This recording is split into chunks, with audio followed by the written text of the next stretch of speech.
বিশ্ব নবী রাহমাতুল আলামিনকে আল্লাহ বলেন, নবী গো,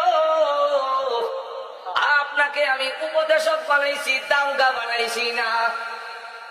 আর তো না ফাযাক্কির ইন্নামা আনতা মুযাক্কির লাস্তা আলাইহিম বিমুসাইতির। আবার নবীজি, আপনি একজন নসিহত করনেওয়ালা, আপনার দারোগা না। এর কারণ দারোগা না করলেন কেন?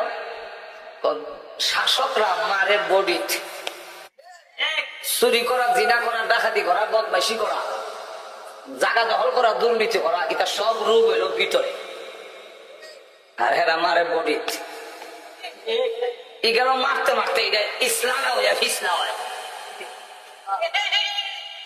ইসলামে হইয়া ফিসলা বলেন না। ফেরা কয়েল ধরাইলে আগে মশা মানতো, আর এখন কয়েল ধরাইলে দেখবেন কয়েলের উপরে মশা বইয়া পাখ লাড়ে, আর কয়েল দোয়া খাইতে খাইতে ভিতরে। আমরা দেশের মানুষ মায়ের খাইতে খাইতে ফিসলা না। আর তো না কি হয়?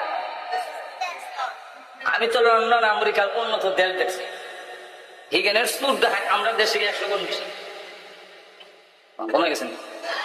100 গুণ খালি শুধু পুলিশ দিয়ে আর সিকিউরিটি ক্যামেরা দিয়ে আটকে রাখছে। খালি 1 ঘন্টার জন্য নিউ ইয়র্কে একবার কারেন্ট গেছে, এরা তো কারেন্ট যায় না, 1 ঘন্টা লেগে কারেন্ট গেছে। যত দর্শন হয়েছে, যত খুন হয়েছে, যত ব্যাঙ্গালোর হয়েছে, আমরা দেশের 40 বছর হয়েছে। সাইকেলটা তৈয়া, গাড়িটা তৈয়া, মার্কেটের ভিতরে ঘুরে আইতে আইতে সাইকেলের সিট খুলে দেবে এমন। কিন্তু আল্লাহ মাত্র 23 বছর একটি জাতির চরিত্র পরিবর্তন ঘটে, চুরি করে রাস্তা দিয়ে যায়। আরেক যুবক আসতেছে মরহুমি, শত শত মাইলের ভিতরে বাড়িঘর নেই, মহিলা তরতর করে কাঁপতেছি, এই যুবক তো এখন আমার ইজ্জত নষ্ট করে ফেলবে। কাছে আসার পরে যুবক ডাক দিয়ে বলে, মা গো, ও মা, রাস্তা হয়ে গেছেন নাকি? আমার কাছে বলুন, আমি নিজ জিম্মাদারিতে আপনার গন্তব্যস্থানে পৌঁছে দিই। মহিলা এবার ডাক দিয়ে, যুবক জবাব দে, তোর বাড়ি কি এই দেশে না?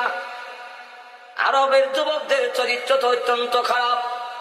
মহিলা দেখলেই জাপায়া পড়ে, তুই আমাকে মা মা বলে ডাক দিবি, আমার ইজ্জত নষ্ট করবি না, বুঝালাইছি। ও যুবক, তোর বাড়ি কি এই দেশে না রে? যুবক ডাক দেবে, মা গো, ও মা, আমারও চরিত্র এমনই ছিল, কিন্তু জানেন না, কিছুদিন আগে বিশ্ব নবী রাহমাতুল লিল আলামিনের হাত ধরে আমি কালিমা পড়ে মুসলমান হয়েছি।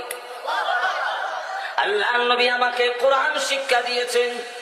কোরআনে বলছে, এই মরুভূমিতে কেউ না থাকলেও আমার আল্লাহ আছেন, আল্লাহ আমাকে দেখতেছেন।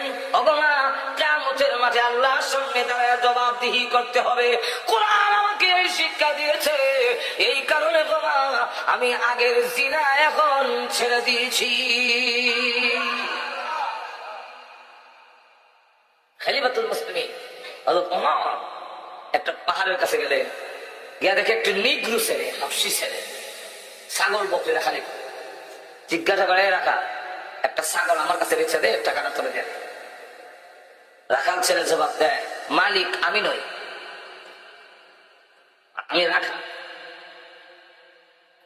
বেশি কথা কেন রক্ত করে যে আমি তো মালিক নই, আমি রাখা। উমর বলেন, তাতে কি, আমিও তো কারো কাছে বলবো। কেন বলবো না? 2 নম্বর মাল যারা রাখে এরা পুরা দাম দেয় না।